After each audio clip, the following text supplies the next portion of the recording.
Hello students, आज के इस लेक्चर में हम अकाउंटिंग स्टैंडर्ड नंबर 23 डिस्कस करेंगे। So accounting standard number 23 that is accounting for investments in associates in consolidated financial statements, introduced from 1st April 2002. An associate is an enterprise in which the investor has significant influence and which is neither a subsidiary nor a joint venture of the investor. Significant influence may be gained by share ownership, statute, or agreement. The existence of significant influence by an investor is identified in one or more of the following criteria. Number 1, representation on the board of directors. Number 2, participation in policy making processes. Number 3, material transactions between the investor and the investee. Then number 4, interchange of managerial personnel. Number 5, provision of essential technical information. Where an associate presents consolidated financial statements, the results and net assets to be taken into account are those reported in that associate's consolidated financial statements. The carrying amount of investment in an associate should be reduced to recognize a decline other than temporary in the value of investment, such reduction being determined and made for each investment individually. The investor should also disclose in its financial statements the following. Number 1, an appropriate description of associates including the proportion of ownership interest. Number 2, investments in associates accounted for using the equity method should be classified as long-term investments and disclosed separately in the consolidated balance sheet. The investor's share of the profits or losses of such investments should be disclosed separately in the consolidated statement of profit and loss. The investor's share of any extraordinary or prior period items should also be separately disclosed.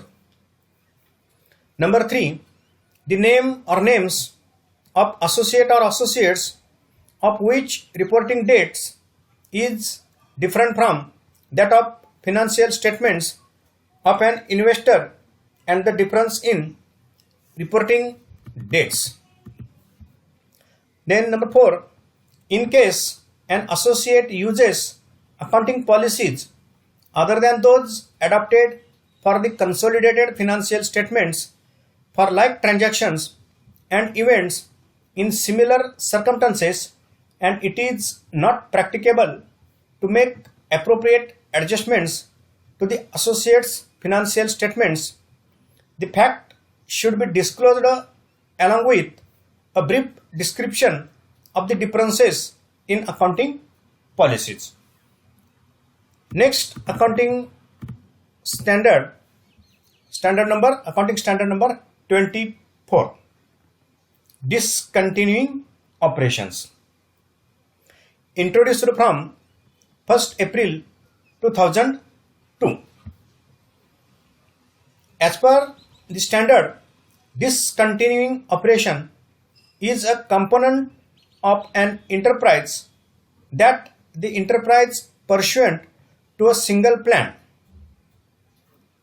is disposing up substantially in its entirety, such as by selling the component in a single transaction or by demerger or spin-off ownership of the component to the enterprise shareholders, or number 2, disposing of piecemeal, such as by selling off the component's assets and setting its liabilities individually, or number 3, terminating through abandonment, and that represents a separate major line of business or geographical area of operations, and number 3, that can be distinguished operationally and for financial reporting system.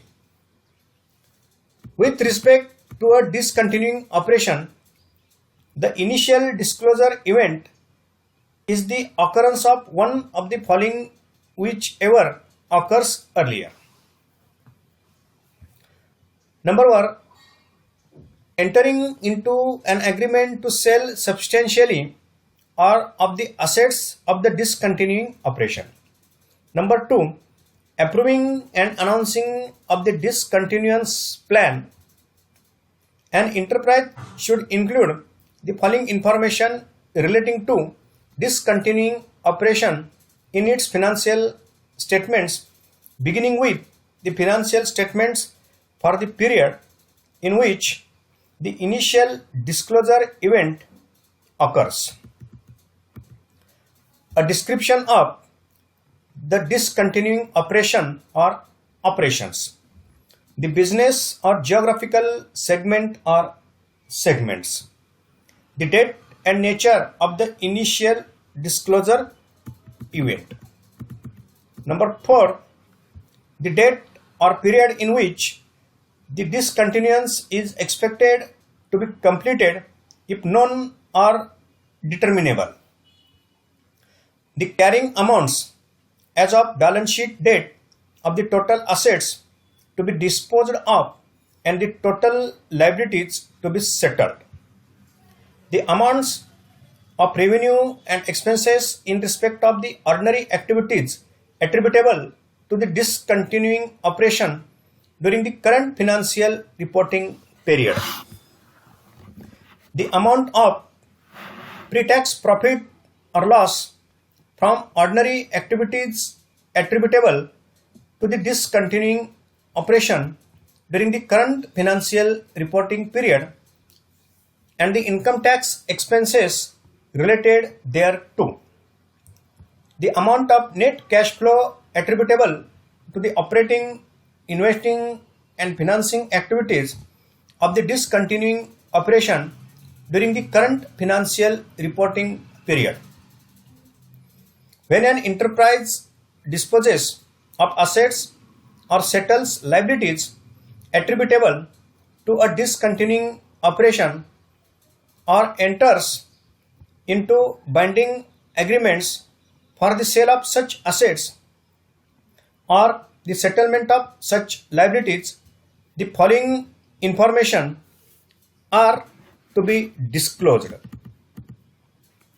Amount of gain or loss recognized on the disposal of assets or settlement of liabilities and related income tax, and net selling price from the sale of those net assets for which the enterprise has entered into binding sale agreements, the expected timing of receipt of those cash flows, and the carrying amount of those net assets.